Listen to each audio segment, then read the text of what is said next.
उस रोज हम उनको छोड़ देंगे कि रूए जमीन पर फैल कर एक दूसरे में घुस जाएंगे, और सूर फूंका जाएगा तो हम सबको जमा कर लेंगे, और उस रोज हम जहन्नम को काफिरों के सामने लाएंगे, जिनकी आंखें मेरी याद से पर्दे में थीं और वो सुनने की ताकत नहीं रखते थे। अब क्या काफिर ये ख्याल करते हैं कि वो मेरे बंदों को मेरे सिवा अपना कारसाज बनाएंगे तो मैं खफा नहीं होऊंगा?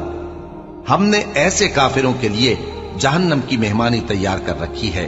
कह दो कि हम तुम्हें ऐसे लोग बताएं जो अमाल के लिहाज से बड़े नुकसान में हैं। ये वो लोग हैं जिनकी दौड़ धूप दुनिया की जिंदगी में बर्बाद हो गई और वो ये समझे हुए हैं कि वो अच्छे काम कर रहे हैं। ये वो लोग हैं जिन्होंने अपने परवरदिगार की आयतों को न माना और उसके सामने जाने से इनकार किया, तो उनके अमाल जाया हो गए। सो हम क़यामत के दिन उनके लिए कुछ भी वजन कायम नहीं करेंगे।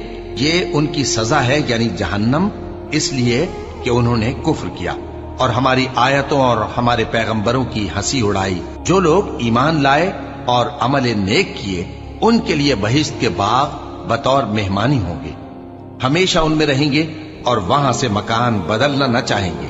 कह दो कि अगर समंदर मेरे परवरदिगार की बातों के लिखने के लिए रोशनाई हो, तो कब्ल इसके कि मेरे परवरदिगार की बातें तमाम हों, समंदर खत्म हो जाए, अगरचे हम वैसा ही और उसकी मदद को लाएं।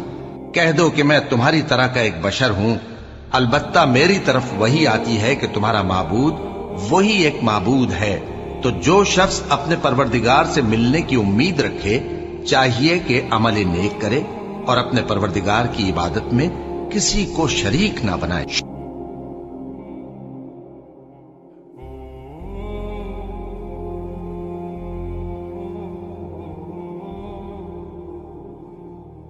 उस रोज हम उनको छोड़ देंगे कि रूए जमीन पर फैल कर एक दूसरे में घुस जाएंगे, और सूर फूंका जाएगा तो हम सबको जमा कर लेंगे, और उस रोज हम जहन्नम को काफिरों के सामने लाएंगे, जिनकी आंखें मेरी याद से पर्दे में